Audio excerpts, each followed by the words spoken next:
As I said to you when we were talking off air, in 1999, we lost a preliminary finalist in which we would have won the grand final. There's no doubt about that. And we were a lot shorter favourites than Fremantle were there last night. We lost. The following year, we lost one game and won the flag. Wow. It's character-building stuff. It is. You've got to go through this sort of crap to get out the other end. Correct.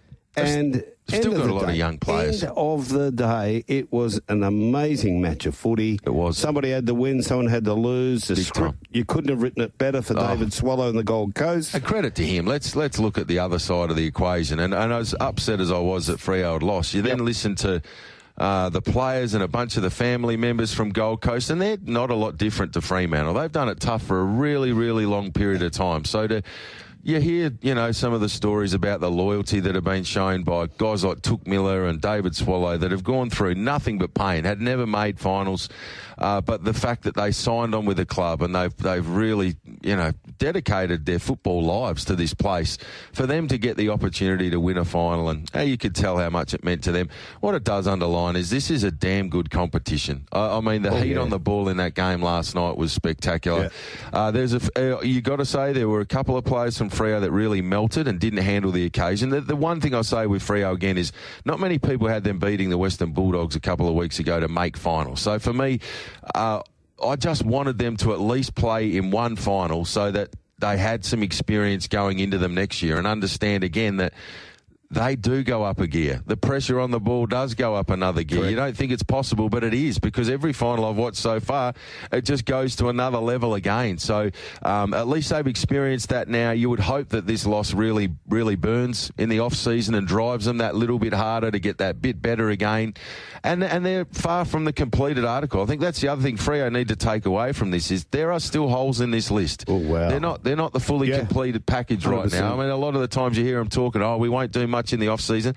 Well, reassess. You're not there yet. You need to keep getting better because everyone else in the competition they'll improve again. Big time. If you're not moving forward and getting better, you're getting further behind. So they need to work hard in the off-season on getting one or two players to fill a couple of holes, or getting another couple of good young players into the setup as well. Just before we get to our man Sul, I think your list is in some ways a bit like the Western Bulldogs. Your top-end talent's really, really good. It's elite. Spot on. But your bottom 4 or 5, you fall right away. And the fact that you have a look at, the Swiatkowski was out.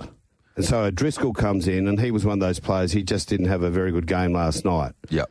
But then what's underneath that? Johnson's probably the guy long-term. He's another one, mate. Please. So, he just gets caught with the ball 5 times. He can cough the ball up as well. But he's only a young guy, so there's some scope there. But what I'm saying, Shorty, you've got a lot of room to grow if they can get their 27 to 33 right. Correct. They've got to find some youth through there, some good young... Look, you found Murphy Reid. Exactly. So there could be another couple of champs. Look at Voss on the big stage last night. You're not allowed to mention him, mate. No, I know for you. I know it hurts. But in reality, what a pickup he's been. Fantastic. They've recruited some really good players with very low picks. If you go again, get a couple more. That's all it takes. That's all it is. 2 or 3. 2 to 3, yeah. But don't be... I don't want to be hearing we're not doing anything in this off-season. Keep an open mind.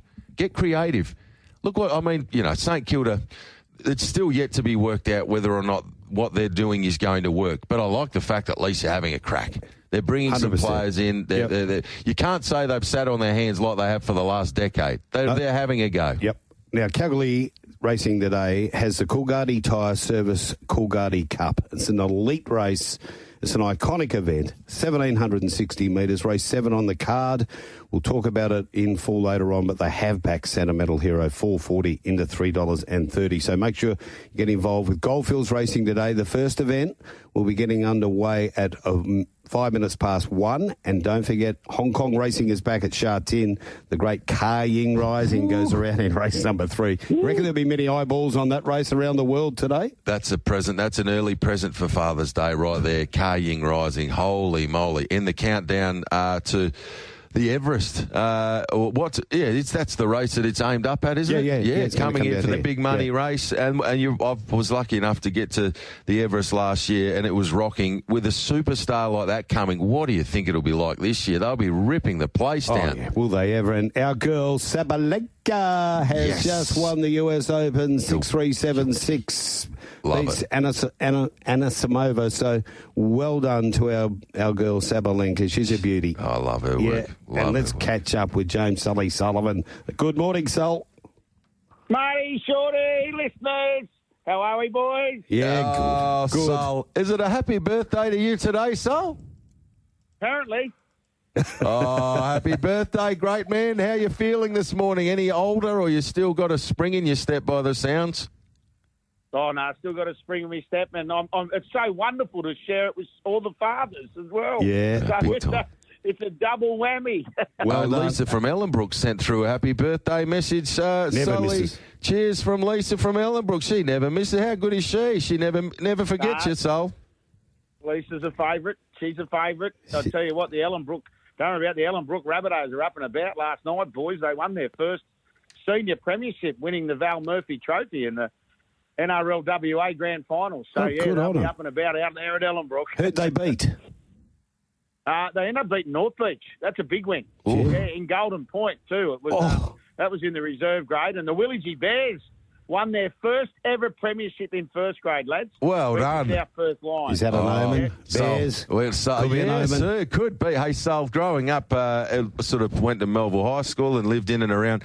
The Willagee Bears, I remember back there at Winnicott Oval, and they've been around for a very long period of time. So that's a really significant victory for that particular club. And while we're talking Bears, high time they bring you back home and front you up as the top man over here for the Bears. Surely this is in the pipeline. So anybody in WA that thinks NRL, you're the first person that springs to mind. They've got to be bringing you back to be the front man, surely. Oh, well, we'll wait and see. A lot of water under the bridge, but it'd be wonderful to come in there every Sunday morning, boys. Oh, do it live. Magnificent. Funny you mentioned the Willagee Bears. I punched on with a bloke from the Willagee Bears at the Brisbane Hotel one night. Had a good old fight. And you're still with us? I did him, yeah. Oh, gee whiz. Yeah. It was a good star show. Don't worry about that. Oh, the Willagee Jeff crew. Fennick would have been happy with it. Well, tell us about this. Tell us about this Saturday night NRL. You were all over it. The Sharks beating the Bulldogs 24-6. Yeah, aren't they in a bit of a hole? The Bulldogs? Yes. Wow. They've lost 4 of their last 6 now. Jeez. And the big one, as we said on Thursday morning and on Friday afternoon, mate, before last night's game, they were 5-5 against top 8 sides. Now they have really hit a hole, but they can't change now. They can't change the experiment, the Galvin experiment, because they'll get egg on their face. Yeah. Gould and Ciraldo. That's the bottom line. They lost Bronson Cherry last night too, so he won't play next week. That's a big, big loss. When 18-0 at half time, and the Sharkies. It's the same thing with the Sharkies, though. Their Achilles heels next week, not last night. And now we know this top 8 sorted. They've got a massive game next Saturday night, the Sharks up against the Roosters. Now, this is what they're saying. Friday night, the Storm will host the Bulldogs. Now, the big thing, as we know, out of that Thursday night game, the Storm got hurt. Jerome Hughes, broken arm. Ryan Pappenhausen will miss with the HIA. Big Nelson Asafa Solomona, he's gone till the grand final, suspended if they make the grand final. Wow. So, they have really been... And Harry Grant's not there. As well. Oh, is he? No, Harry's back. He only got 2 weeks, didn't he? And he served 2 weeks. So he'll come back at the right time. But as I just said then about the Bulldogs, they've lost 4 of their last 6. They go to Melbourne. It's a real toss-up, that game Friday night, when you look at it. Well, big time. That's a hammer blow, though, for the Storm. To lose 3 of your gun players in one fixture is an absolute hammer blow, and it's just the wrong time of the year for that to happen. Yeah, Shorty, they'll get Pappenhausen back the following week, of course. They get a double chance because they did finish, obviously, second. So that's not so bad. I think they can handle that. Jerome Hughes is a big one. I think you got to just say you got to give the Tyron Wishart the key to the car and just say, mate, you run us. That's the bottom line. Because I really don't think Hughes will be back, because it's sort of at one stage they thought it was a wrist, but I believe it's the arm. So. I'm not 100% sure if he'll be back. So, in the same scenario with this Bulldog side, Bronson Cherry's been such a weapon for them out wide, and he's missing as well. So, it sets up the scenarios. But the Sharks, they'll be happy with that. They go into Mate, their final on Saturday night against the Roosters. Oh, buckle up, baby. Buckle up, baby. Now, okay, let's run through what the fixture list looks like for the first week of the finals. Yeah, mate. Friday night, it looks like it hasn't been locked in stone, but this is basically what we're hearing this morning over here. So Friday night, down in Melbourne, the Storm will take on the Bulldogs. Across Saturday afternoon, the first game across the ditch in New Zealand, the Warriors will host the Panthers. Now, we talk about sides limping into finals. There's another one, isn't it? This Warriors side. I know they got close the other night, but now this Warriors side, they've lost 5 of their last 7. So they'll take on a Panthers side who, they had their moments. They were very good in that first half last night. So Warriors-Panthers, first game Saturday. Second game, this is at Shark Park. It holds 12,000. And they could go to Allianz. They're not going there because that's the home ground of the Roosters. Roosters, so yeah. Sharks play the Roosters. And Sunday afternoon, boys, it's been pushed back to Sunday afternoon, 4:05. The Raiders will host the Broncos. Now, isn't that going to be a game? Big style. We've got markets up for all 4 finals, Sol. So Storm $1.50, Bulldogs $2.60, the line 4.5. New Zealand Penrith $2.90, the Warriors. Panthers $1.40, the line 7.5. Canberra $1.61, the Broncos $2.32, the line 3.5. And the last game is the tightest market between the 4 of them. $1.90 for the Sharkies. The Chooks $1.86, and that line's at 1.5. Yeah, well, pretty close. So, that last one. And that is when you look at it, we'll have a good look this week at just how the sides. Trindle didn't play last night. Atkinson was good for the Sharks, scored a late try. And this Rooster side, they've just got momentum. That's the big thing. It's going to be one of those games to keep an eye on. And even that Raiders-Broncos. You look at the Panthers going over to New Zealand. At the moment, I don't think, I'll probably put a pen through the Warriors. Geez, have a look at this Raiders team. He's rested all of these players. Strange, Young, Fogarty, Stewart, Tapini, Papali, Weeks, Tomoko, Sasagi, Starling and Hosking. He's just rested the whole team. Why shouldn't he? That means nothing, does it? Well, it doesn't now, and at the end of the day, it doesn't for the Dolphins as well. That's the key. They had an opportunity. I don't think Herbie Farnworth will play now. They get an opportunity to finish well, but I'll tell you a little thing, you talk about this Raiders club. They had a couple of special moments yesterday. The Jersey flag site. So what's happened? You just said there. They've rested 11. So what's happened? The 11 that have come up from the reserve grade. And then same scenario with their under-21s. The under-21s kids went up to the reserve grade. Their under-21s got beat by 4 points, and they're all young kids. Their reserve grade won with all these kids in there. Jeez. So from a club point of view, they got a great filler. I think they're a live chance today, the Raiders, to beat the Dolphins, just because of that depth. So I like the line there. What's it, 12.5?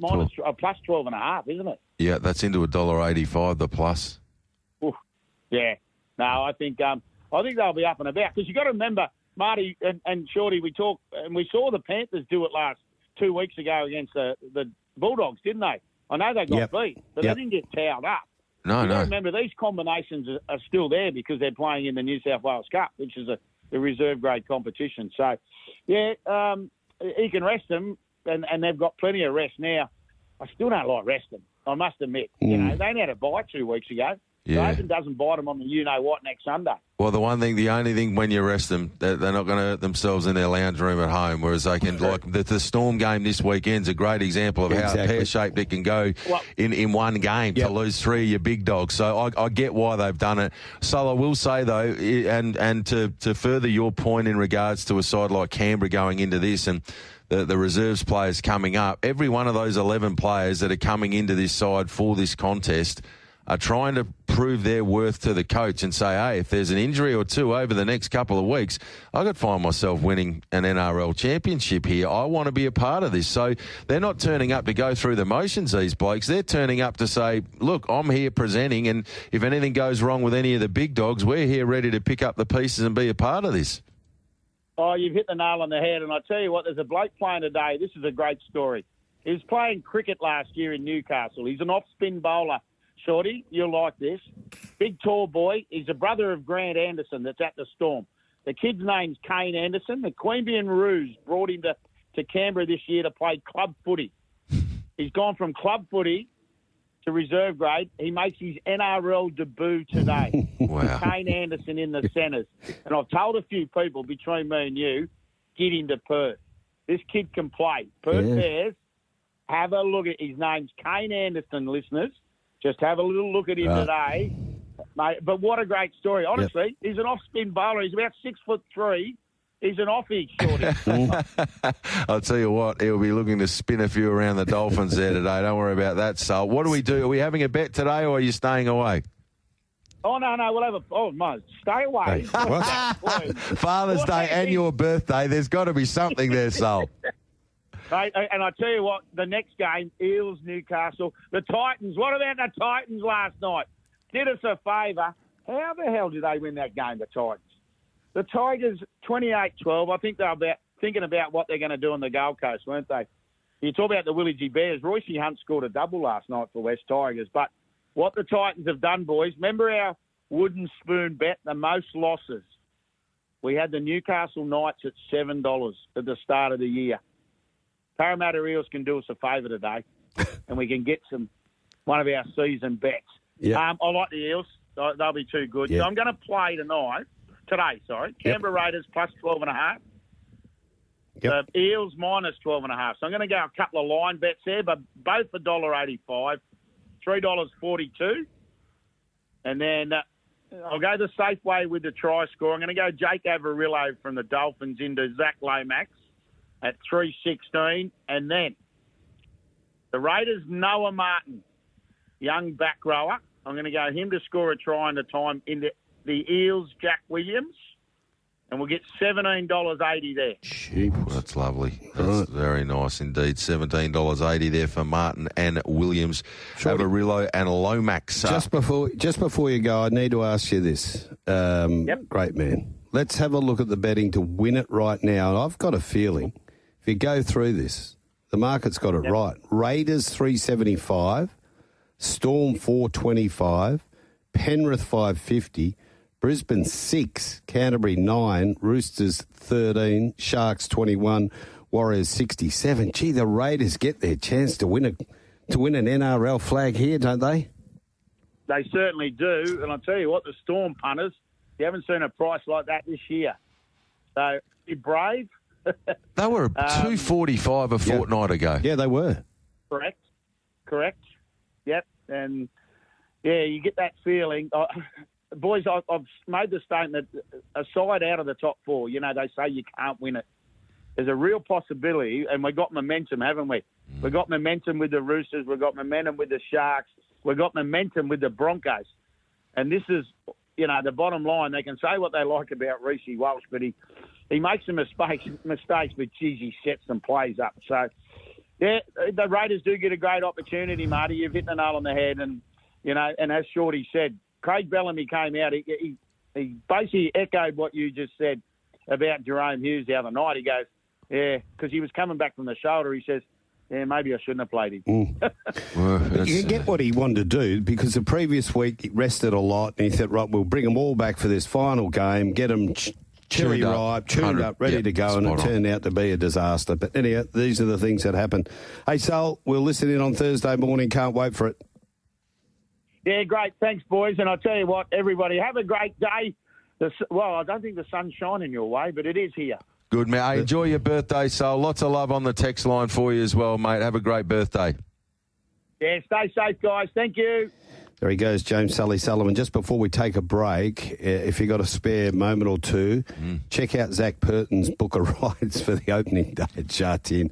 And be fair to say, if you don't know too much about Hong Kong racing and you want to have a bet in every race, just back the great man.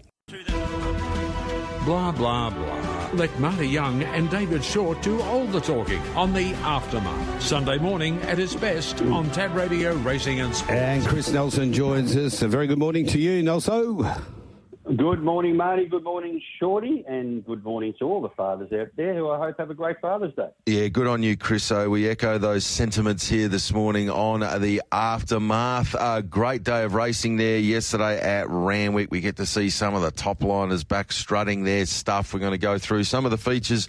Kicking off in race number 6, it was the Group 2 Furious Stakes, and Apocalyptic for Tommy Berry was too good for Tupakara and Savvy Halley. What did you make of the 6th? Well, they went hard. They certainly went hard here, Shorty. They did set this race up for the back markers. The leader stopped. The second place horse stopped. Agerwood was sitting out 3 wide, no cover. He was entitled to stop and did. But the winners for the horses that filled the Quinella came from off speed. Apocalyptic was 3 back the fence, and Tupakara was way back. So Savvy Halley's run, who sat third the fence behind the leader, was a good one and better than it appears. You would think disappointing being favourite. But if you take the tempo of the race into account, it wasn't disappointing at all. Now, Apocalyptic is the horse, of course, we remember from earlier in the year, I think it was, that was held up in the straight and should have definitely won. So going into the race as a maiden, it only had that one start. Always was the query, would Apocalyptic measure up? Well, it certainly did and got the money and will go on and win better races, you would think. Tupakara was good running on, as I mentioned. Within the Law is always running on. Karinska ran 6th, beaten 2.5. Just crowded late, was coming with Tupakara down the outside and got squeezed up and should have finished closer than that margin. So one to keep in mind going forward. This Chelmsford Stakes, plenty to pull apart here. First off, let's kudos to Nashra Willa, pulled their pants down out in front. Now, what are we doing about Chow Wolf? That's the first question you've got to answer. Well, my first theory was he's a sausage. I've had enough of him. But I was a bit wary because I know Shorty's a big fan, so I didn't want to say that, but I already have. So now I thought he was a good thing. I really did. Now, if you look at the breakdown of this race, they ran home in 34-14. Now, Lindemann was able to control it, but he didn't dawdle in front, but they did dash home. So the tempo wasn't really there to suit Chaya Wolf. Now, to make up the ground would have been an exceptional effort. He's only been beaten 2.5. He was 1 or 2 lengths behind Vauban at the top of the straight, and he's cut that margin. He's run the fastest last 400 and the fastest last 200 metres of the entire race. Who has? I don't think we can bag him. Chaya Wolf. Chaya Wolf, has he? So I don't think we can. He has, yes. So Sir Dalius was terrific running on, but his effort to make up that ground was a good one, Marty. Okay. I'll tell you what. So I can't back him. No, I was on board, and I've still got burn marks on the fingerprints as we speak there, Chris. But the horse, to be fair, has been good to me on the way through. So you got to take the ups and downs of the caper. But like you, I thought that was a race that this horse would be winning off that first up performance. But maybe that flattened the horse a little bit as well. The other point I will make is the boys had a chat to Joe Pride, and he did say, "Look, I expect the horse to win, but this is not his main race." And as a trainer, I kind of, when it's like that, as good as I know the horse is and what I expect from it, I don't have him fully wound up, so I can't be upset if it doesn't quite, get the dub on the day. So I also understand that. But as a punter, when you see a horse of that quality in a field of that nature, I fell in anyway. Look, I'm sure there's plenty more clever than me that didn't, but I'm like you, not riding the horse off heading forward. Chris, we'll wait and see. Let's have a look at this next race. So this was a proper race, the Group 3 Concord Stakes over the 1,000 metres. And the very talented Headwall for Zach Lloyd aboard, massive performance. Lady Shenandoah, excellent in defeat. Ostraka at big odds was very good back in third as well, but this was a mighty win from Headwall.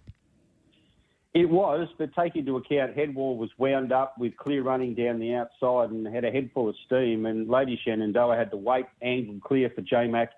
She was only clear the last 100 metres of the race, yet she's run the fastest total last 200 metres of the race. So that was an exceptional effort. She gets out earlier, she wins the race. There's no doubt about that. I like Headwall, terrific horse, great finish, but you reverse those runs and you certainly reverse the result. I thought Lady Shenandoah was the run of the day, and I'll be following her. Although we won't get a price, but she's going to win next start and on and on and on, I'd say. They're trying to get her into the Everest as well, aren't they? So it's going to be interesting to see the pathway if she gets there. How does she measure up against, Private Harry, Kaying, Rising, those sort of things. But I don't know how many times I've said it on air since I saw that workout that day when he took all his stars to Rose Hill. She was the one that I went, wow, look at her. What are they going to do with her? And he said, no, we're going to keep her to sprints. Well, you saw why. That was one hell of a run. That was amazing. The tramway, Pericles, Bjorn Baker, he'd be wrapped, wouldn't he, with this? A big win for Godolphin. Yeah, big win for Godolphin. First three out with the first three home here, so it did suit the on-pace runners, and Pericles just had a lovely run behind them, angled clear in the straight. It was never going to get beaten from there. So I'm looking for the horses that were making some ground here. Militarised ran on. You'd have to have deep pockets, though. We know that. Will He Do It was probably the best run in the race. The Kiwi, who obviously gets over further than 1,400 metres, as we know. Quickest last 200 metres of the race was running on well between runners late. So go back and have a look at Will He Do It. He finished off well.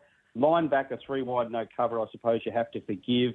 But, yeah, a race that was dominated by the on-pace. Just quickly going back to the Concord, guys, there was another one there, Generosity, trained by Chris Waller. Yeah, from here. Never ever got clear at any stage in the straight. Guys just jogged down the straight against the inside fence, so don't sack him. No, just quickly too, these Godolphin horses, isn't this an interesting little sideshow, seeing the different trainers now get the opportunity with the Blue Army horses? I find it fascinating, and most of them have really tried to make a point of saying, hey, we can get the best out of these horses. The top camps have got most of them firing pretty quickly from when they've jumped in the barn, it must be said, Chris. Yeah, and some I read somewhere, someone posted on social media yesterday, it's the best gear change going around at the moment. First run away from the Godolphin stable. They just seem to win and win and win, and that's been the case. And, yeah, you're right. These other trainers are getting the opportunity with these really good horses, and they're making hay while the sun shines, putting their hand up. So good luck to them. Okay, horses to follow there at Randwick before we go to Doomben. Sir Dalius. Yes. I'm not going to follow Che Wolf, but I'm not going to sack. So Sir Dalius goes in, Lady Shenandoah goes in. And out of the last race, Dominetta was always going to find 1,200 too short. Look for Dominetta over further next time. Well, we said Sunrays was back. The market went with her, but she just couldn't overcome the weight difference and the fitness levels of Impervious, who was very good for Angela Jones, but take nothing away from Sunrays in the fourth. No, you must be reading the same notes as I am, Marty. I've got written down fitness and I've got the weights circled. So, 58.5 versus 53.5.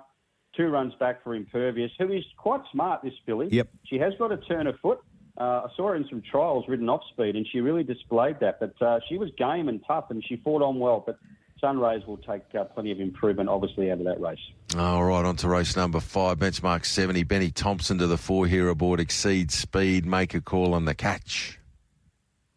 Yeah, Exceed Speed. 4 winners for Benny Thompson. He's flying yesterday. Make a Call should have won here. Exceed Speed was 1-1. Make a Call was 3 back the fence. Exceed Speed clear early in the straight, was able to dash. Make a Call had to wait, get clear, and then wind up, and then charge late, was beaten half a length, should have won. So Make a Call definitely worth following. And then to round it out, we have a look at the lucky last there yesterday at Doomben, about to explode. Another win on the day for Benny Thompson, beating Gospel Girl and Aldo Fito. Yeah, look, Gospel Girl, I did mention yesterday on the preview, she was my best of the day. I thought she'd cross and lead and control it, and she pretty much did. They ran home in 33.81. So the effort from About to Explode to give her 8 lengths at the top of the straight and run her down suggests he's run a really quick sectional About to Explode. So he can win again. That's only his 3rd run back. He's won 2 straight. Now, Gospel Girl might be coming to the end now. Aldo Fito, only clear, I'd say, the last 100 metres of the race, really charged. Should have finished closer than that 1.85 length margin. So a couple to follow out of that last race. Going to Kilcoy today or not? No, we'll leave Kilcoy alone. They do a good steak sandwich there, though, Marty. Tell you what, send one around. I could devour one right now, to be honest. Yeah. Beautiful. Yeah, that's all you've done is left us hungry and empty stomach, Chris. You're like Che Wolf. Left us wanting more. Nelson, love your work. It's a great time of the year. Superb racing there yesterday at Randwick. It was fantastic. We spoke with Duff very quickly on Friday morning, and I love these days, the build-up days, even more than the final days sometimes, because they just answer another little jigsaw puzzle, of the piece of the puzzle to go into place. And sometimes it leaves you with more questions than answers. I think that's a bit of the case yesterday at Randwick. Absolutely. I definitely think that's the case. And we have such a long lead-up now and a long carnival in Sydney. It goes right through till November. So we get plenty of lead-ups and plenty of grand finals and then some out the other end as well. So it's great racing for a good deal of time, which is good. It just doesn't come and go as quickly as it used to. Quick one off the text line here from Sharon wants to know, is Benny Thompson going back to Hong Kong, or is he going to stay in Queensland? No, he's staying in Queensland. No, he's not going back to Hong Kong. Okay. Jimmy Orman will be back there. I'm sure he's riding today, but no, Benny's staying in Queensland. Just on that, though, even though it didn't go completely gangbusters for him in Hong Kong, what a different rider he's come back. It's not like he wasn't going well before he left, but he's come back and he is now just dominating the meetings up there. And like you said, a 4-pack there yesterday. Since he's returned, he is now just starring at most meetings that he's going to. Yeah, and just riding against those jockeys, those world-class jockeys, you have to learn something, and he obviously learned plenty. And he said he'd be happy, he'd like to try it again. He'd like to go back there and give it another go. And look, if it wasn't for a few very marginal defeats in some bigger races, etc., he'd still be there. But unfortunately, the photos went the wrong way and he didn't get the results. But as I said, he's learned a lot. Or you said, Shorty, he's learned a lot. I think that's the second time he's ridden 4 winners on a Saturday since he's been back. And we're only talking a month or so. So, yeah, he certainly has come back a better jockey. A great bloke, always great to chat to, and I'm sure he'll get another chance. Thanks, Chris. We'll listen in on Wednesday. Thanks, guys. All the best.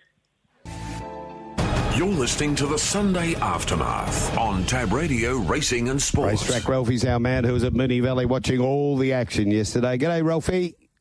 Good morning, boys. Yeah, spring's starting to really unfold here. It was a Group 1, which I'll say sort of in name only, the Moya, because it was very, very competitive. Not the absolute Everest-style elite, but nonetheless, I think there's some serious horses that have emerged. You want to start with that Group 1? It was taken out by Barra Quill. We've got Ben Allen coming on the program a little later on. Tell us about the race. Are you a fan of the Big Lebowski? That's the type of ride that he. I won't go into depth, but that's the type of ride and the two things that he needed to actually get through those gaps. What a ride! Well, you'll put that in the pool room. A superb performance by Barrakill. Went on for his first up run. I've got Vince Cardi's data through, which is good. So third best last 800 and 600 a day. So they'll be delighted with him. I think he'll be better again at 1200. The question is, I suppose we may as well bracket the two. Can he beat Angel Capital? I'd say no, because, we was in a return. So just a bit more on the Group 1, though. That was terrific. I think Alabama Lass, I think I didn't want to be with her yesterday. I reckon that's as good as she could go. Okay. Arabian Summer also had the perfect run. And I think when you got Golden Boom there a length away, he's a tough old bugger and he's a ripper, but he's not Group 1. I think that sort of lines up the race. The horses that were unlucky, though, Skybird, it's easy to be with the unlucky runner, but she needed everything to go right at 1,000, so she's going to be better again at 1,200. She's had a long break. Clearly she turned up fit, but just had no luck. And the other one that I was in a bit of a coma over was Oak Hill, because I thought he was going to run a race and he just had no luck at all. So they're the legitimate ones, and Ash has pulled up sore. So there's a few from that. But it was a good competitive Group 1, but I would say, these are obviously the B grades compared to the Everest-style horses. Indeed, yeah, there'll be deeper Group 1s through the season, that's for sure, Ralphie. We'll go back to the top of the program and work through them. Miwa for Geordie Childs taking out the first, defeating Ornos and Gottfried Kirk. Yeah, morning, Shorty. Good effort coming in today, mate. Sorry for last night. Thank you, Ralphie. What a huge finish from this Miwa. So they've walked, and there were the first 3 races were all over a mile, so we've got some apples to apples to compare with. There was actually some pretty solid wins in play that made it harder for Ornos. So I'm not completely dismissing it, but this was a big sprint from Miwa, and it's a type that you want to see from a stayer in this situation, because it shows that good stayers have got turn-of-foot class. So even though it was clearly the slowest 1600, this is a horse going places, and what I also want to take through that is the good market support for it, that it was coming to play, and it did. So that, I think they're in for a real big spring, this horse, and he's a player in that, like I said, maybe a Derby type horse. Race number 2 on the program, Jazz Affair, Mark Zara defeating Yachio and Lake Vostok. Moonlight Circus was well in the market, but it had to be content with 4th on the day. Yeah, so these are 2 races in a row where I reckon the theme's the same. So Jazz Affair, rock hard fit, picked off Yachio second up, and I think Yachio's got a real 2 or 3 wins in store for it, given this is benchmark 78. She can work through her grades, lightly raced mare, and I think she's the one that you really want to be with from here, whereas Jazz Affair, like I said, Rock Hard Fit, been racing through the winter, and Mark Zara gave the absolute peach. In the third event, Danny O'Brien, post-race, described how Craig Williams, there was only sort of one way he could win it, and Williams had to ride it that way, and he rode it centimetre perfect. He absolutely did. And look, I mean, in fairness for Far Flung, it had zero luck against Too Darn Discreet, and then just completely spat out the back in the wrong spot, but in both Moonee Valley runs since, and, those tracks both played quirky in their first run back, first meetings back. The Moonee Valley track was presented perfectly yesterday, and it got the perfect run. Now, significantly, this was clearly the best of the 3 races. So one of the horses to follow from this meeting is Kings Valley, second up versus Far Flung. Again, Rock Hard Fit. So put the big circle around Kings Valley. It's got wins plural in store for it. Could be a really good Country Cups type horse this spring. Very nice. Kings Valley. Make sure you jot that down and pop it into the Black Book. Punters on to race number 4. Benchmark 78. Rise to it. Lukey Cartwright taking off the 3. Defeated Almerac and Lincoln Rocks. Yeah, rewind, press play, and Rock Hard Fit horse was able to get the money and a really good ride there too. I think Logan Bates got it wrong with Miss Tarzi going forward. It just went too fast on it. Lincoln Rocks is probably the horse to follow now. It's now ready. I thought it was a runaway, and it was a runaway by 0.3 of a length. So it's absolutely ready now. It's a nice horse, but in basic sort of races, the horse that's had a bit of a tweener here is Elsie May. Just a benchmark staying race. It's got her name written all over it next start. Alrighty, on to race number 5, the Chautauqua Stakes, named after one of my all-time favourite horses, Ralphie, and won by a proper horse. Oh, wow. It wasn't this horse, and just the way it stretched out late, looked $1 million Angel Capital, Damien Lane aboard and running away from them late. Compelling Truth runner-up. Miraval Rose back in third, but Ralphie, from what we heard from you earlier, it sounds like there's some very big things in store for Angel Capital. Oh, 100%. It's busted the clock here. So third best of the day. And when Frosty's swinging on one back in the field, you just would know it's about to top up your account, because this was just absolute moral from a long way out. Look, the margin, maybe it would have been 2 lengths if Zoo Sensation didn't miss the start, because it's going super. And Miraval Rose is a horse to follow out of this. I think she was a perfect first up run at $9 from this stable. Sorry, I'm just going to clear my throat. It was a very, very nice run first up, Miraval Rose. But it's all about Angel Capital here. The Chris Waller, who was a good WA horse that he won? Was it Amelia Jewel? Or can't think of which one that he recruited with, and it just busted the clock first run. He did it with Nature Strip. These good horses. First run for Chris Waller. He loves seeing what's under the bonnet, and he certainly did here. And it's a contender. It's going to smash him if it runs from the Manikato. I just can't see any of those ones from the Moya beating him. That was just such a superb performance. There was a beautiful bit of poetry here, because Clinton McDonald, he would have been looking at that thinking, my goodness me, that's a gut wrencher. But he knew he had Roseburg. This horse had a massive wrap on it going in. Must have been doing a lot of stuff at home, Ralphie, that showed him it was a really good horse. And, gee, he was impressive on debut. Yeah, so you probably would have said Weekend Hustler. And I'm not saying he's not a very good horse, but look, we've got apples to apples in that they're both over 1,200, and it's a second slower. Mm-hmm. So... now, like I said, I just, there's monster no-ceiling performance on Rosberg, and my initial reaction after race was, well, this is the first horse that's won a listed race on debut that's yet to be broken in, because he had no idea what he was doing, and he still, when he was asked to by Jamie Mellon, let down with a huge turn of foot. That was really serious last 200 metres, and like I said, that's the only bit he sort of had to do. Worth, if you didn't understand the hype, or you just sort of drifted into the form in the Eastern States this time of year, take a look at its jump out, not the most recent one, but the 1-2 back. Yeah, cramping. See it. It hugged the outside rail. Benny Mellon. Yeah, exactly. So I don't know if he was trying not to show anything, but he couldn't not show anything. Sometimes it looks worse, Ralphie. Exactly. The giveaway. Waiting for it to draw box 8, Ralphie. Yeah, the fairy floss. Exactly.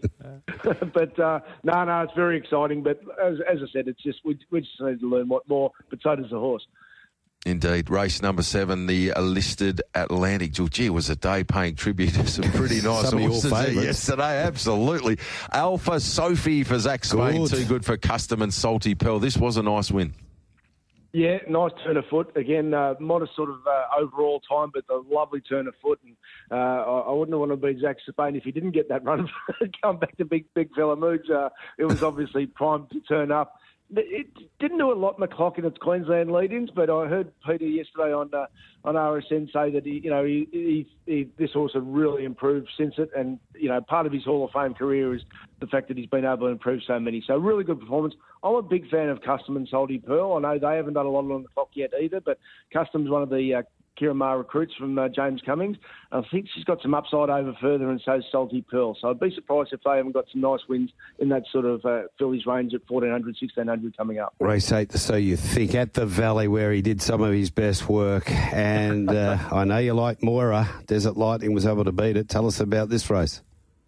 Well, again, and I've said this a few times, this was fitness versus talent, and I'm not saying Desert Lightning was untalented. It was a good, nice win, but how's it going to beat Moira going forward from this? This was just her second run. Overseas profile is elite, and she's, I think, probably the 2040 is it on Manikato night. The old JRA, I think that'll be perfect for her next start. I think attrition's short of a run, and Zardozi, my godfather, they're going to have some fun here.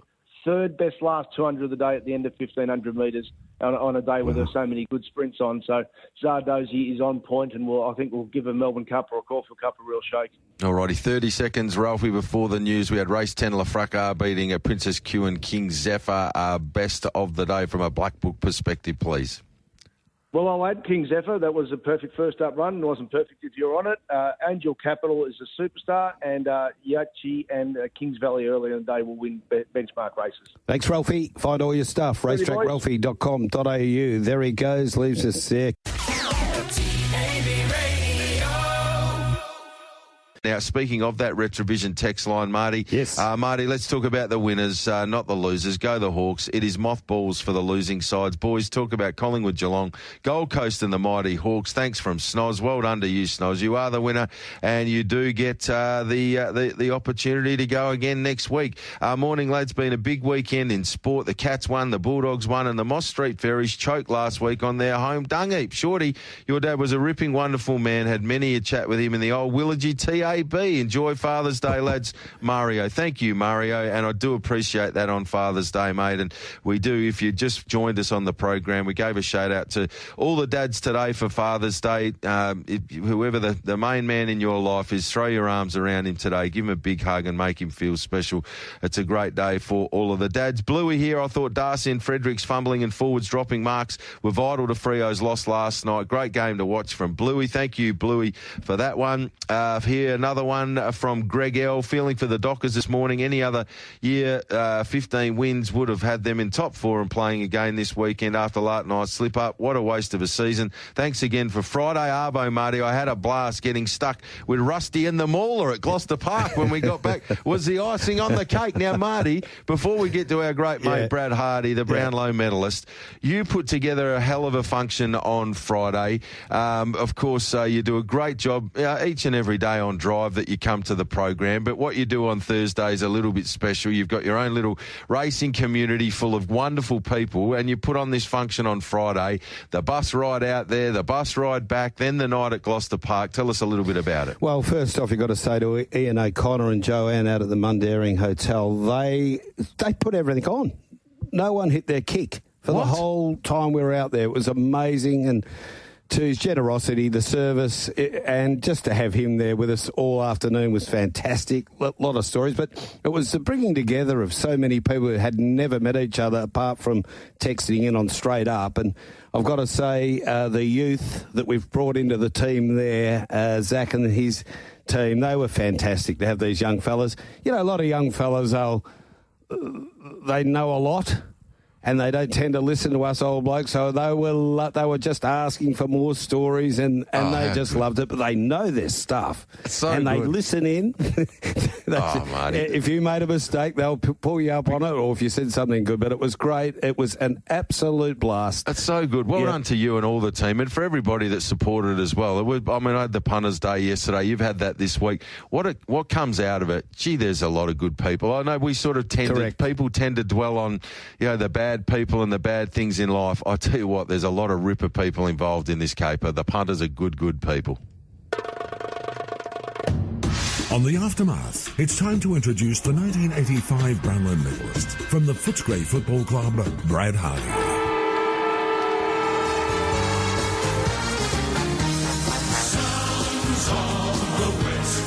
Introducing the boy from Hilton, the AFL guru, Brad Hardie. Bradley. Good morning, Marty. How do I get on that junket of the Mundaring? I want to go on to the next one. You've got to be in it. I didn't get the SMS. You've got to be in it to win it. Hello, Bradley. Shorty. Oh, the Bulldogs are into the grand final, Shorty. Don't worry about everything else. The Bulldogs are in the Waffle grand final. 12-7-79 defeated East Perth 3-2-20. How are you going today, Royals fans? Oh, yes. Geez, they're ticking along nicely. Only one loss for the whole year, Bradley. They've put together a mighty list down there at the Doggies this season. Certainly have. Peter Christie's done a great job down there, along with his got list the sums recruiting right. and the like. Yeah, got all that right. We've got the right pen this time. Haven't overstepped the mark. Not paying anybody who shouldn't be paid. Anyway, but that's all good. So that'll be terrific. Testing conditions down there yesterday, Shorty, but that didn't matter. With a big W next to our name when it comes to the wet weather. Do you reckon? That's for sure. And the Colts got in as well. Yeah, no, they've had a terrific season. Could Perth beat Claremont?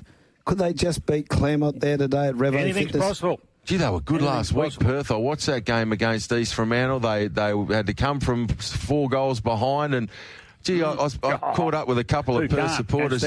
Yeah, caught up with a couple of Perth supporters. Long suffering, it must be said, yesterday at the races, Bradley. Oh, they'd be up and I'll tell about. you what, they were so excited, and one of them was actually Timmy Walker's mum, and they've been big Perth fans for a whole life. I mean, someone like Timmy, 26 years since they'd played finals. It means an awful lot, and we've all worked with Barra over the years. He's a big-hearted guy that's put a lot of time in trying to get them relevant, and to see a guy like that. And Brad, I know Summer's been down there the last month or so doing a bit of work with the guys. So some good guys in footy that are getting a result here with Perth. Wow, they've had to lean on South Fremantle to get it right. To get Summer out there. So see how grateful we are, and we were shows a lot, don't we? We're sending out now a key man, Peter Sumage, to help them out. And that could be an ad campaign, for Timmy's mum. Have a great weekend, Mrs. Walker. You're before your time, Bradley.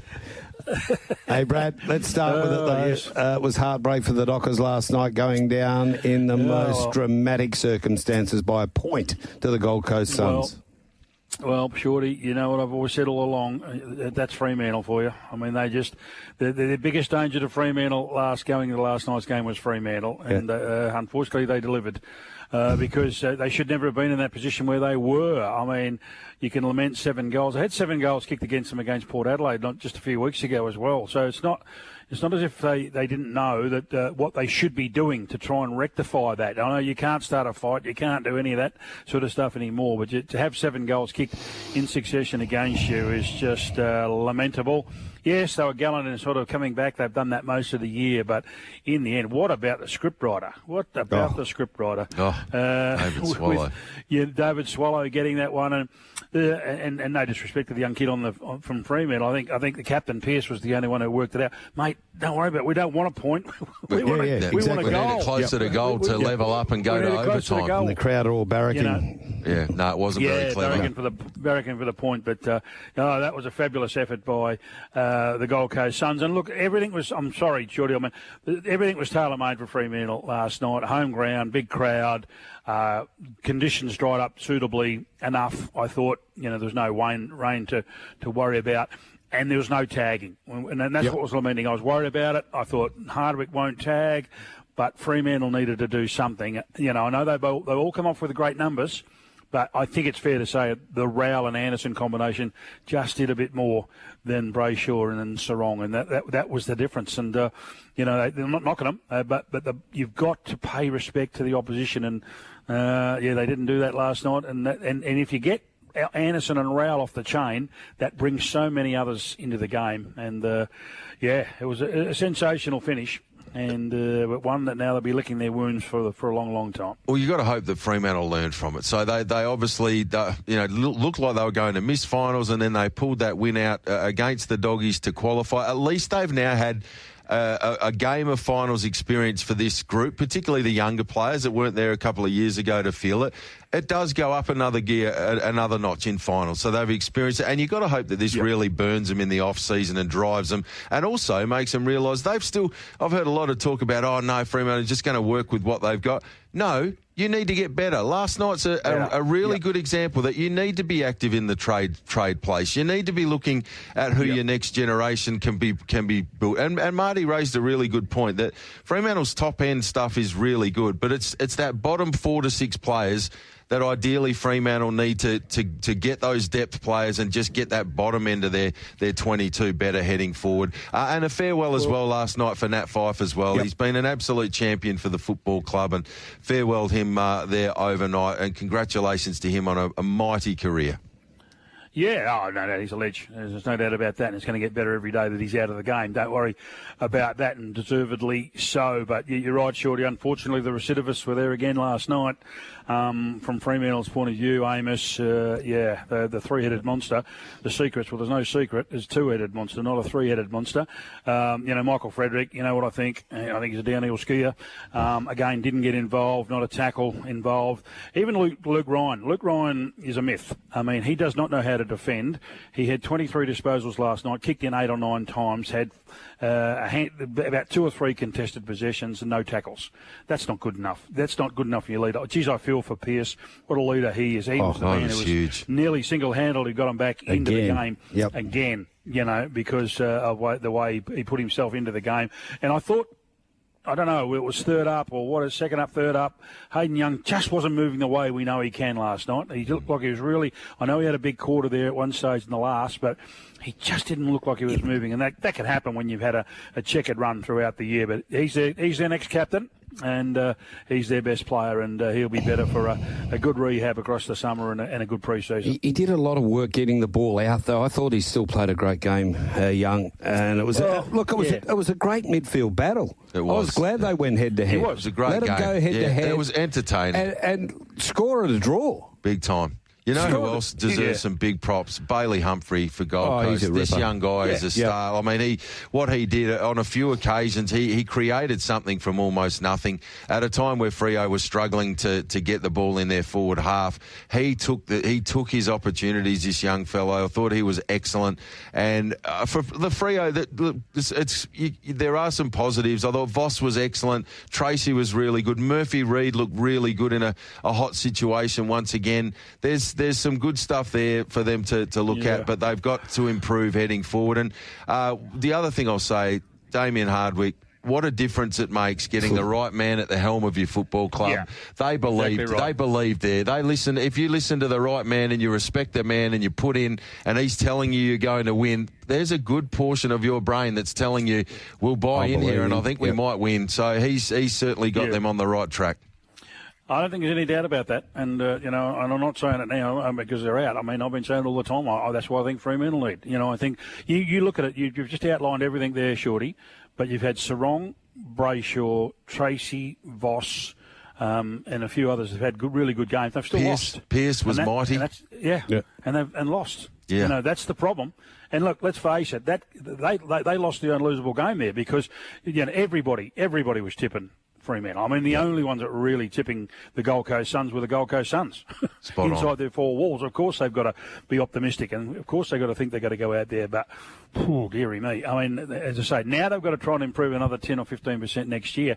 And guess what? Everyone else is going to be too. And they go into the wrong side of the draw now because of the fact that this year they were in the right draw, next year they're in the wrong draw. So, it's back to, and I'm with you, Shorty. They cannot afford to sit still. Oh no, they've got to go out. They've got to be proactive. They've got to get proactive. They've got to find some diamonds in the rough, big time. Yeah, because everyone else is trying to do that as well. Let's get to these other games, Brad.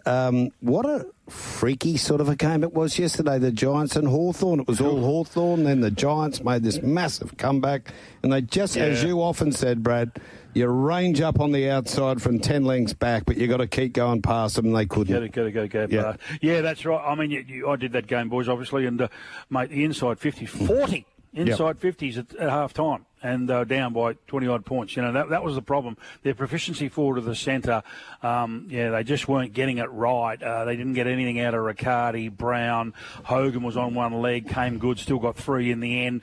That was their difference. And Newcomb and Tom Green were going head-to-head like last night. It was terrific to watch. And Callaghan, he's a silky star. They should have got Josh Kelly on earlier. Yep. Unbelievable. He nearly pinched the game back for them.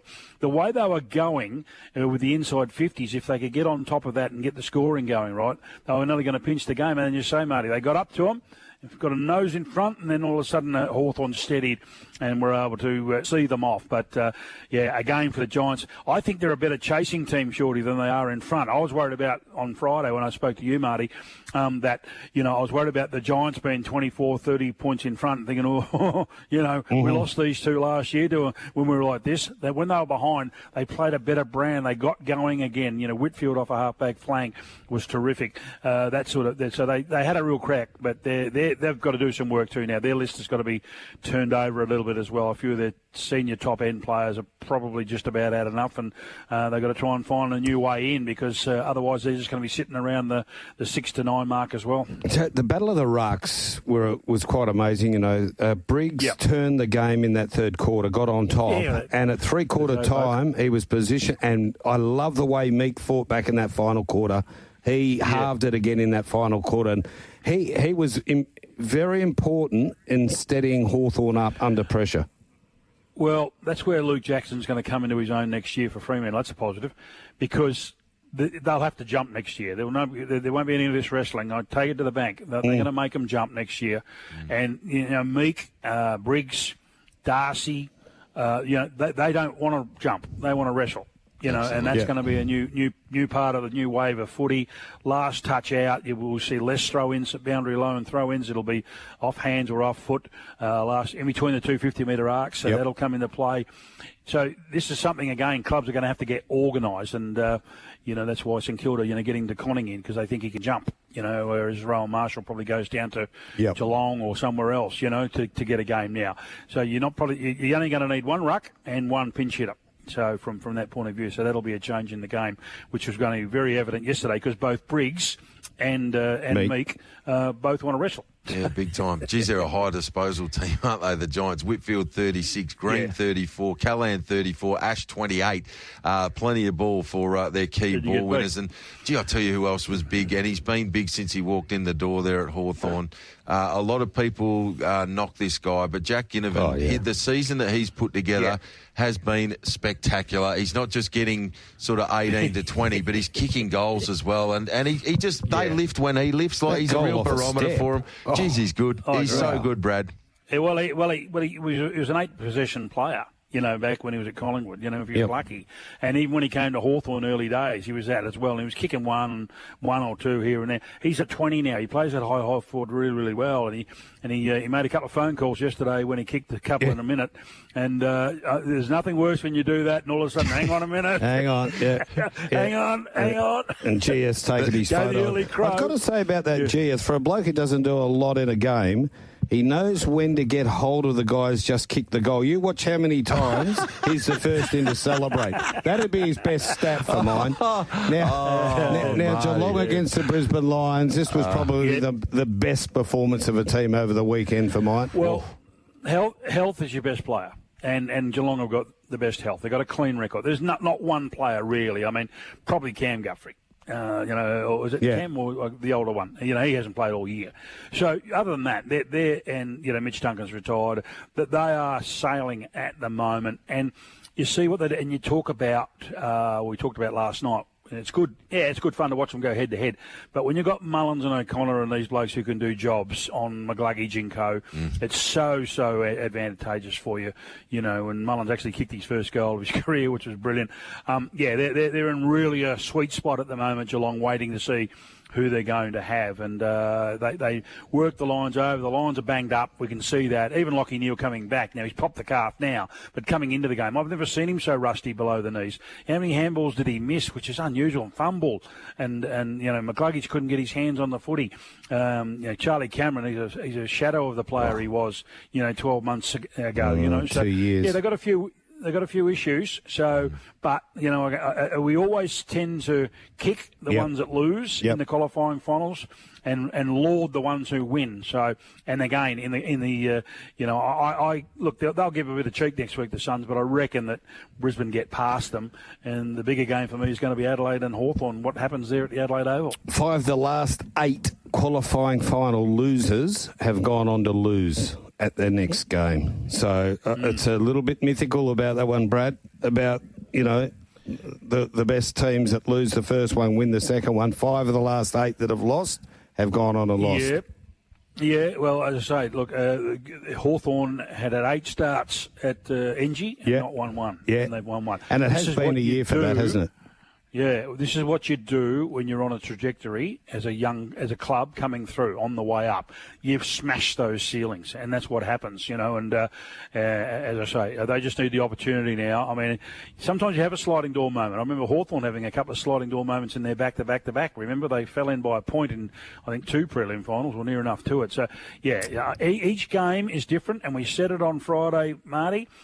It doesn't matter whether you've won 15, 16, 17 games in the season, and then whether you've beaten teams in the top 8 or whatever you haven't, if you have a very good night, there's a good chance you'll win. If you have an average night, you'll probably lose, and that's what's happened so far. Yeah, a lot of teams had sort of average nights, didn't they? Big the time. losers. Brad and Marty, both of you, and you've both been following football and a part of football for a long period of your life. Just listening to the young bloke last night, he went and watched the South Freo Colts final there yesterday, and he chats to a lot of the little mates that are around that play in the different leagues. There were 2 separate sides yesterday that had not lost a game all season.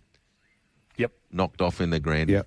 Knocked off. It means nothing. It's one game. 100%. It comes down to one game, 4 quarters of football, and there'll be kids out there playing in games like that this morning. If you're coaching them, you let them know. If they're the side going in as the underdog, it only matters today, boys. Today's Never mind today. the other stuff. Yeah. And there's a few front runners that go by the wayside when it gets a bit tough because they're used to just having it on their own terms Exactly all season. right. Absolutely. We've all experienced it, and the 3 of us have always concurred, and the boys on the brekkie.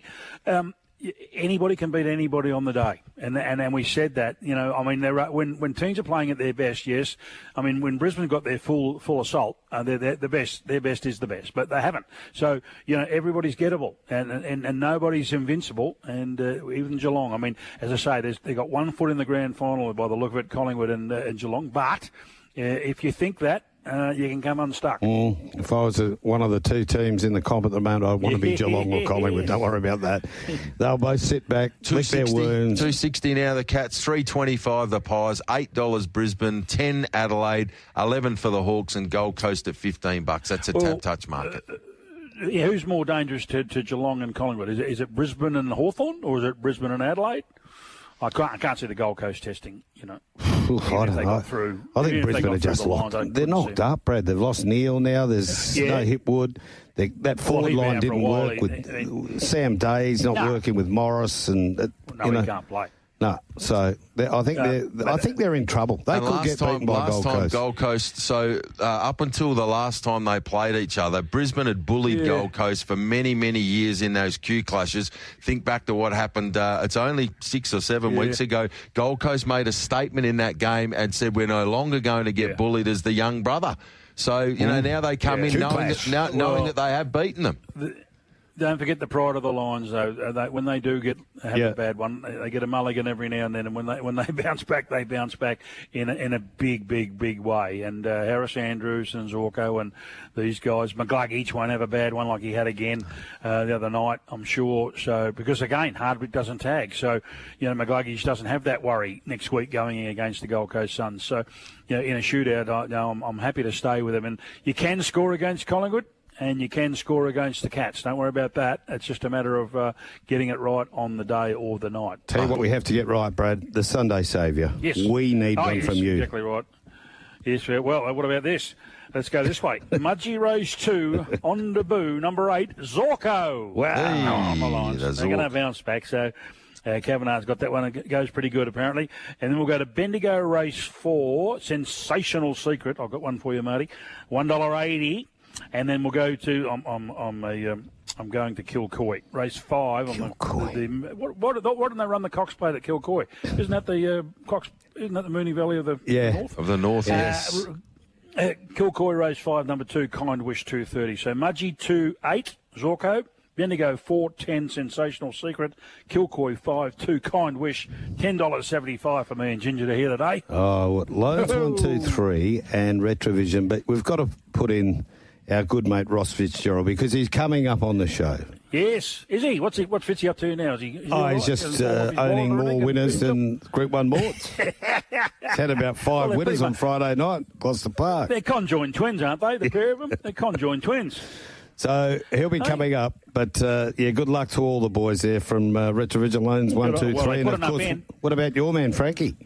Frankie Lee, Ross's Auctions on a Friday. I tell you what, when South Fremantle win the flag, I tell you what, I'll be on there on the Friday after that, getting a big bottle of champers, I can assure you. Might even get myself a bottle of Grange. Who knows? So, anyway, Frankie Lee, you're a champion, Frankie. See you. Thank you, Bradley. See you, boys. Sunday morning, we will do the talking on The Aftermath with Marty Young and David Shortte on Tab Radio Racing and Sports. Is tracking the stablemate off the inside is Chugash coming off the back. 28-2 the next quarter. Ideal Beach in front. Around the outside, Better Move Matty's running a terrific race. Back on the inside, American Machine around the turn. Ideal Beach in front. Better Move Matty's moving up on the outside. He goes for Ideal Beach though. He responds. Ideal Beach. He had the ideal draw. The ideal driver, and he's the ideal horse. Ideal Beach races clear from Better Move Matty and wins by 4 metres, 2.5 metres away. Third, well, American there it is, Machine. the finish of the Allwood Stud Farm 2-year-old West Bred Colts and Geldings Classic Final. Ideal Beach wins. Ross Fitzgerald is a part owner of the horse. He joins us now from Steel Blue Boots. G'day, Roscoe. G'day, Marty and Shorty. Great to hear your voice. Great to be hearing from you this morning, Ross, and more success for the camp there on Friday night. This was a pretty sweet watch, to be fair. Gary Hall Jr. On board, just got things to suit up front. And as Richie alluded to there, turning for home, there was a few moments where it looked like there'd be a contest, but late in the piece it looked to be plenty left in store. Yeah, it was a great win, Shorty. We had the draw, we had the driver, as Richard said, and Richie said, and it was a great win. It was still had to do the job, but it's really been a great start to its career. I think it's won 5 or 6 now, and we're looking forward to things going forward. Jeez, he's been a horse, as you said, 5 from 6. Just backstory: how did all you guys come to get into this horse? Well, to be honest, I've been doing this with Justin, really. There's a guy called John Lohman going back about 8 or 10 years ago who got me involved in the trots. But Justin is the one that he's been my only trainer, and that's the case with quite a few of the other owners as well. And we bought up the yearling sales last year. Justin's got a pretty good eye for a horse. He has done for a long time. As he's mentioned, that he's been doing it since he's about 6 years of age. It's in the family. It's in the blood. So I just sort of follow him, and if he picks the horses out, we get a part of it. So and also in with some great fellow owners like Glenn Mortimer, Rod Brennan, Tony Fura, and the partners and wives and girlfriends, and the other thing about Ideal Beach is the Trot Syndicate, which has really got a lot of new people into the harness industry. So that's been a great thing. Mm-hmm. And so there's a lot of winners there on Friday night, and some of them have a very small percentage, but it doesn't matter. It's a great to be involved, and when you have a win, it's just a great feeling, and everyone celebrated really hard. It's great. That's what it's all about, and you make the most of it. You make sure you celebrate the wins when they're there. I know Peter O'Neill's involved, and he's got a bunch of new people involved, and there's nothing like having 50, 60, 70 people all there cheering on the charge, and the celebrations post-race can be really special. But let's give some credit to the young man that you mentioned on the way through there, Ross, Justin Prentice. He's been a rising star, going back many, many years ago, now to the point where he's established himself as one of the most talented young trainers in the country.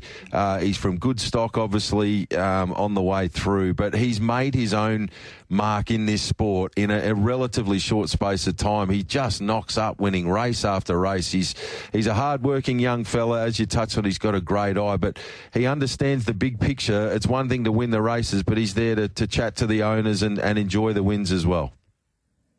Yeah, I think the thing is with Justin, he doesn't run the horses into the ground. He does give them a good break and a spell at times, and his record speaks for itself. I mean, and as I say, he seems to be able to look at a horse at the yearling sales and generally pick the good ones, which is not that easy to do when there's so many to choose from. So he's had some great. I've had some great success personally, but he's great to work with, have a bit of fun, and of course, plus the fact that the junior factor. Yes. He's the best in the business as far as the driving goes, and so it's a great combination. All we do is support him, get involved in the horse, and be there watching the horses go around each Friday. So it's great to be involved. Okay, at the other end of the scale, Mighty Ronaldo. Tell us about this horse. He just continues to win. He's a millionaire now, and that performance beating Cam's Boulder when he just flashed late as he likes to do was a thrilling finish. Yeah, Mighty Ronaldo, to me, been underestimated a bit. I mean, I think it's only the third West Australian horse that has won more than $1 million. It's won 5 of its last 7. It's won a Fremantle Cup, which is third in the Fremantle Cup. It's been a sensational, and that win on Friday night was amazing. We just, we were watching the race and just didn't think it was going to get there, and it just kept pushing up. And Junior again drove it to a treat. It was a really, really exciting win, and that'll go into the Pacing Cup later in the year and the Fremantle Cup next year. And, you never know. If it gets the right run, it's still capable of winning those type of races. But it's been a sensational horse for the owners. It's been an amazing journey. So, mate, it continues. It's probably the best form of its career. Yeah.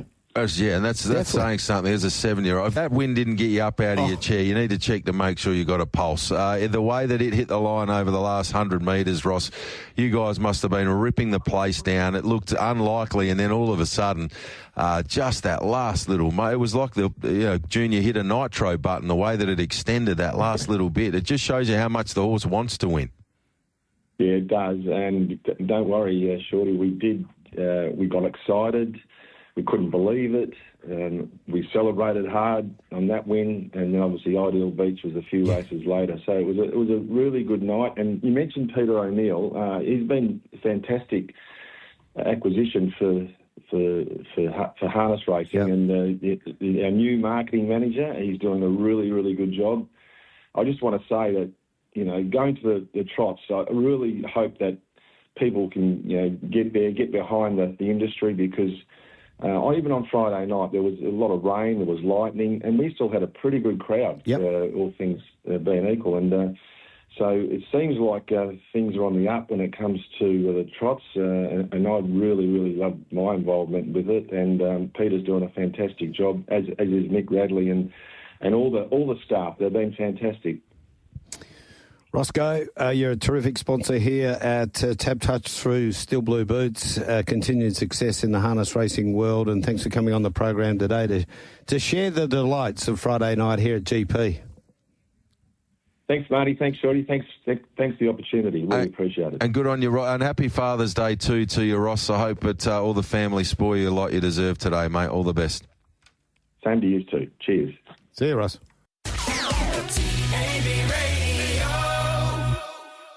Lass, Arabian Summer.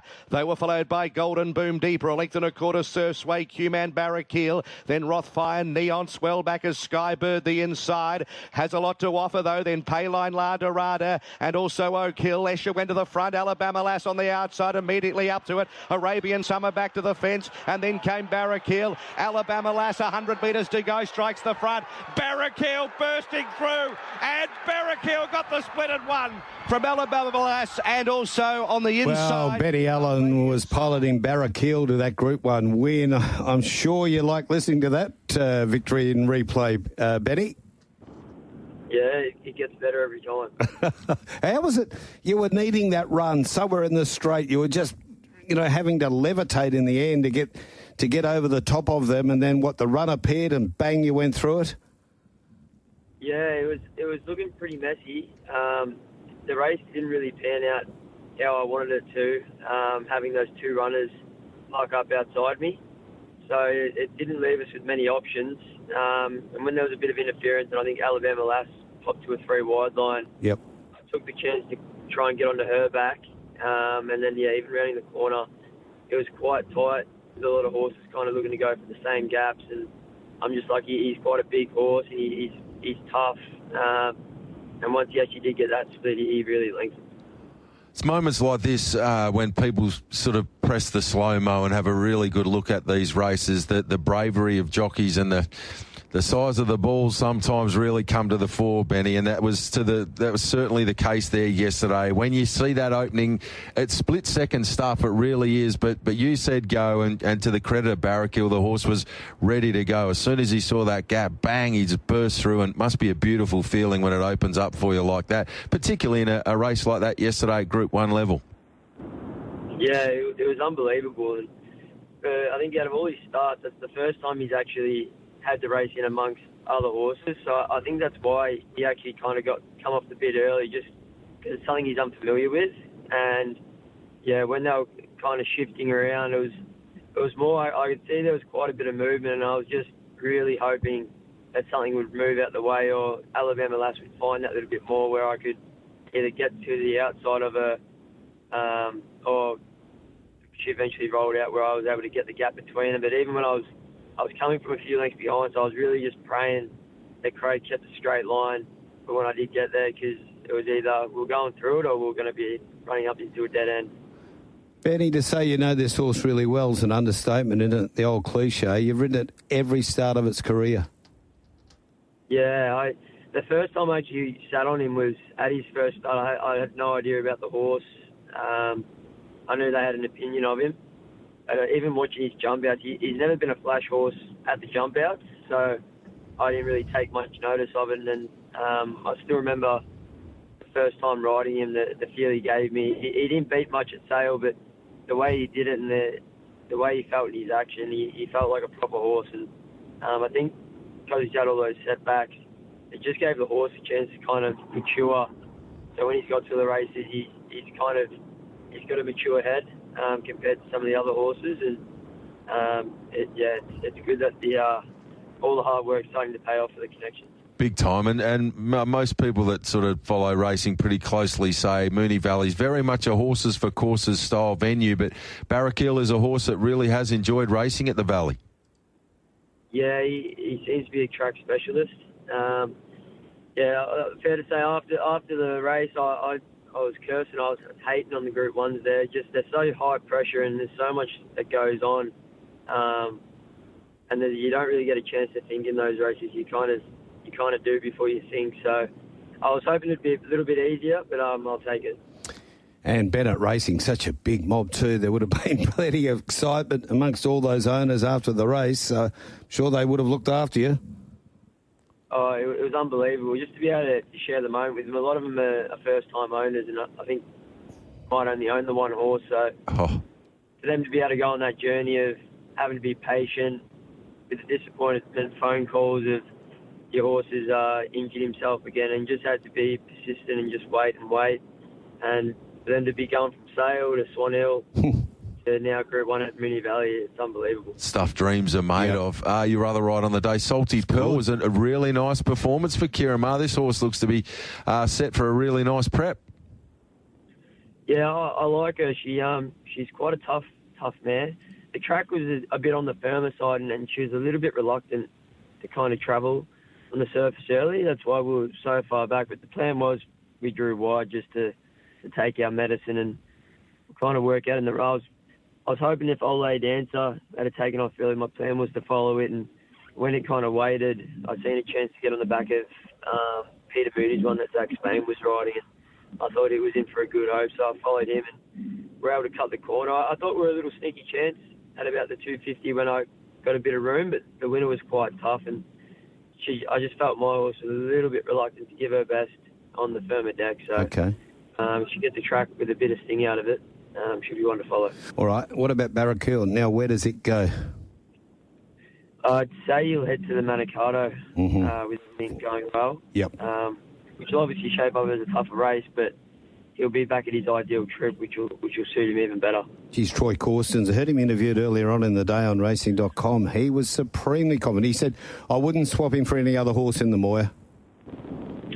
Yeah, well, that's what I was thinking to myself. And I was doing the form and I was flicking through and I had a bit of a head scratch and I was thinking, I think I am on the best horse in the race, providing with the barrier that I've been given. And I think there was a few hard luck stories in it, but I think that's where barriers come into play and your horse's race pattern that wins your races. So. Benny, great to see you in really good form as well. Obviously, Group 1 form there yesterday, but you recently rode a 4-pack there at Pakenham on the synthetic. You're in really good form in the saddle, riding with great confidence. Must be right in the zone at the minute and loving that. Yeah, it definitely helps when you get the good support, because it can get pretty tough when you're doing your best and you're not getting many opportunities thrown at you. It's quite a tough game mentally. But I got a good team around me. My family is very supportive. My girlfriend is. I got James Winks, who's mentored me for the last, I think, 5 years now. And before I got him, I was struggling a bit and kind of just treading water. And since I've been with him, it's really taken off. Okay, Benny. Thanks for coming on the Aftermath today. Enjoy that win. Thanks, guys. Thanks for having me.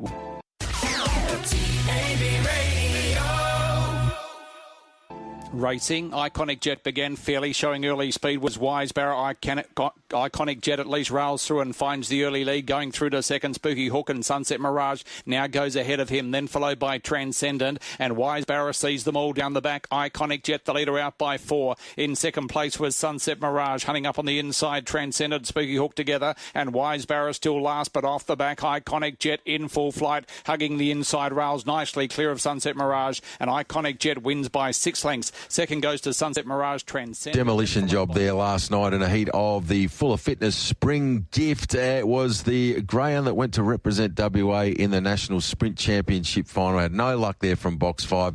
Returned back home under the master there last night, the Shayne Williams, and bang, straight back into the winners list. Good morning to you, Train. Congratulations. That was a stunning win last night. They didn't get near the Jet. Yeah, good morning, boys. Thanks for that. It was, good to see him do that, and he obviously had the good draw last night, and courtesy of Wise Barron too, which sort of run shepherd for him. So it's good to see him cash in. Obviously, no ill effects from his trip to Brisbane.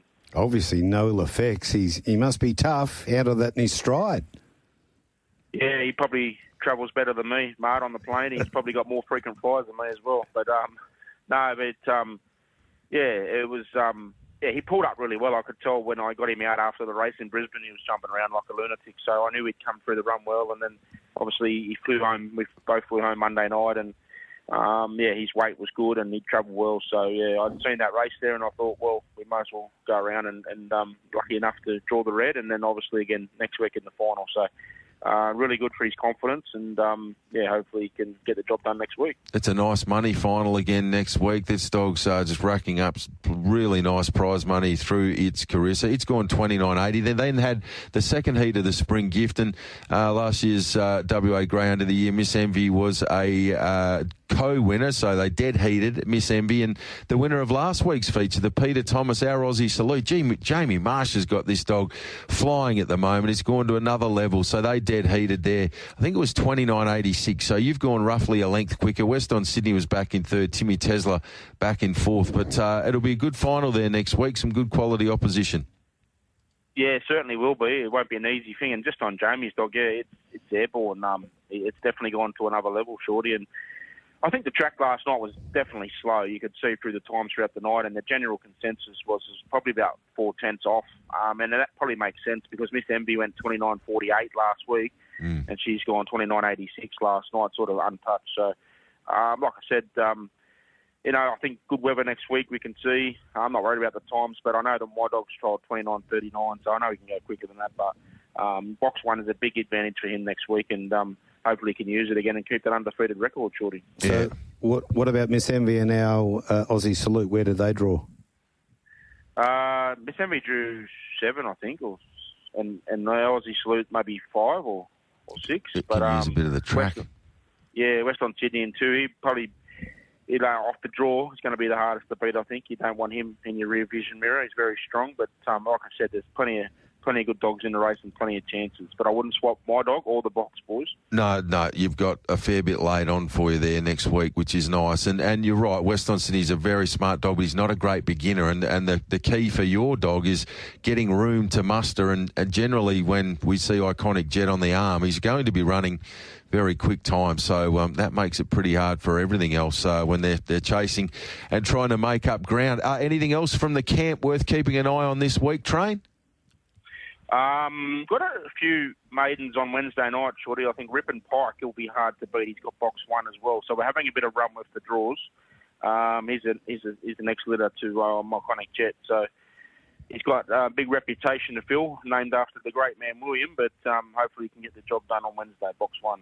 How about the 2 you picked up off the plane Friday night? They all arrived well? Yeah. One's a dog called, it's named after you, Marty. It's called This Bad Boy. Look out. He's a stayer. He's a stayer from Melbourne, so we'll give him a few trials around Kennington and get him acclimatised to the track. Thanks for your company there on Friday too at the Mundaring. It was great to catch up again, and well done on the win on Saturday night. Good luck next week. Yeah, thanks, mate. I didn't really want to go home. It was one of them, Shorty Marty was in one of them storytelling modes. It was great. I was loving it. The old stories with the bookies when he was flogging them at cow. It was great. Great times. We'll do that another afternoon, Train. Look forward to that. Well done to you, mate. Good luck in the final next week. Thanks, boys. All the best. All the best. Yeah, there is Shane Train. Again, a big shout out to our man Ian O'Connor and Joanne out there at the Mundaring. What a great couple they are. Magnificent. Good on you, Marty. To all the dads out there, make sure you enjoy your Father's Day. Have a ripper Sunday. 100% Shorty, and thank you for coming in. A tough day, I know that, but it's character building. Oh, my word. I'm used to it, Marty. Have a great day, punters. See you, mate.